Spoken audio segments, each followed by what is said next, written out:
Being a lawyer and a Harvard lawyer, I certainly believe in the rule of law. The law is vital for a peaceful and successful any society, whether it be a town or a village or a country or a world.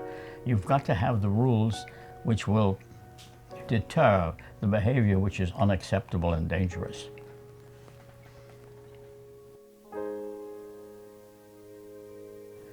When I was 27 years old, I was the chief prosecutor in the biggest murder trial in human history against 22 high-ranking and well-educated Nazi leaders who were proved by their own evidence, their own reports, to have murdered in cold blood over 1 million innocent men, women, and children. My problem as the prosecutor was to ask, what do I ask for? Do I ask to sentence them all to death? 22 defendants against 1 million people murdered? I said, there's no way of balancing, of doing justice there. But if I could get them to create a more humane world, using this as an example, that would be worthwhile. So I asked the court to affirm by international criminal law the right of all people to live in peace and dignity regardless of their race or creed, because the victims were murdered simply because they didn't share the race or creed of their executioners. I thought that was a horrible thing. I still think it's a horrible thing, and I have been trying to change it. My parents were poor immigrants living in Transylvania after the First World War. The territory was ceded by Hungary to Romania as part of the war settlement. The one thing both had in common was they were both equally anti-Semitic. My parents were young people. They had 2 young children. They fled to the United States in order to escape persecution and poverty. When they got to the United States, no money, no language, 2 little kids on their hands. My father was considered lucky to be offered a job to be a janitor in a tenement house, and we were allowed to live in the cellar. The area in which we lived was known as Hell's Kitchen because it was a high-density crime area, I found out later. I knew a lot of criminals. I didn't know any lawyers. But I recognized at an early date that I would rather be a lawyer than a criminal. I wanted to be on the right side of the law. I don't know how it came about. I was maybe 6 or 7 years old. I was not admitted to school until I was past 8 because I didn't speak the language, and I was too small. But I don't recall ever wanting to be a fireman or a cowboy or a policeman. I wanted to be a guy who was chasing these crooks that I saw all around me. Because I was small, I suppose, I felt that I had to be better than everybody else.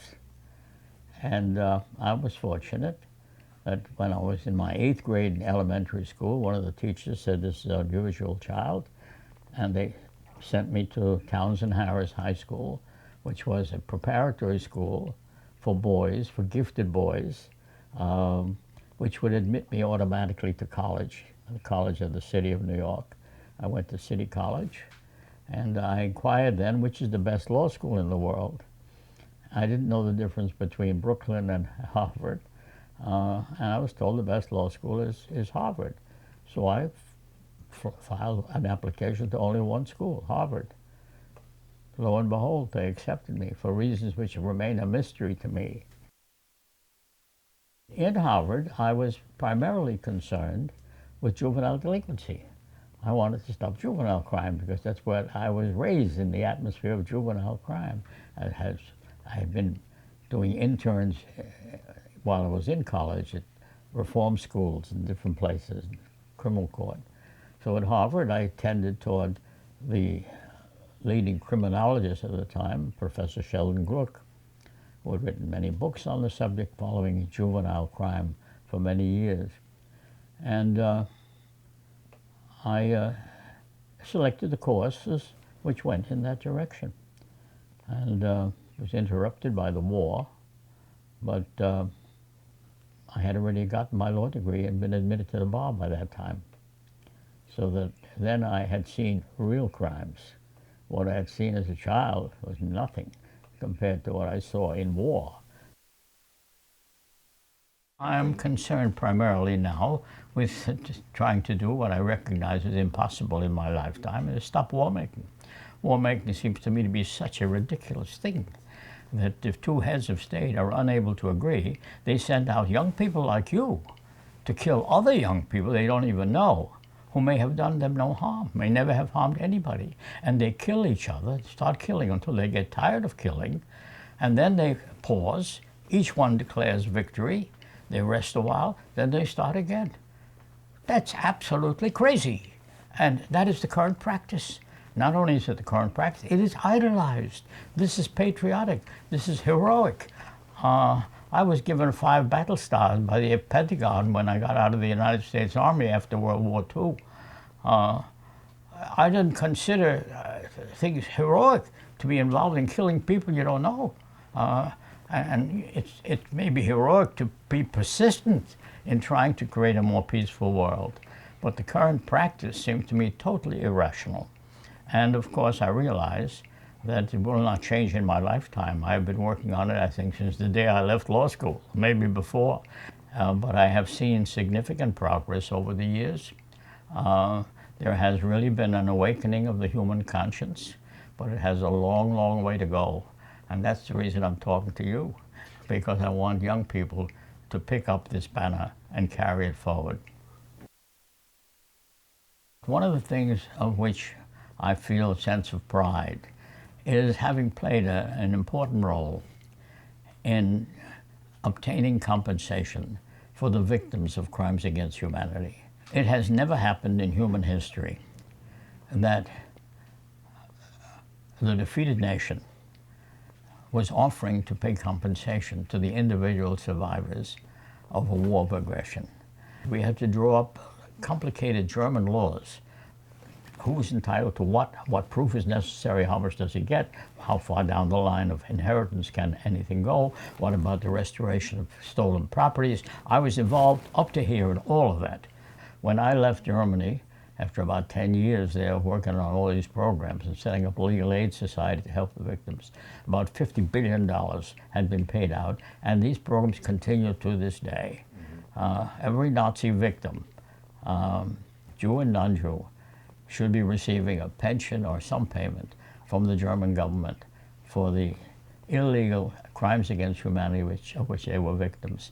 So I look back on that, and though there's been very little publicity to that, and I certainly have not made any publicity in that direction, I feel quite proud that this was something new, it was something good, and it was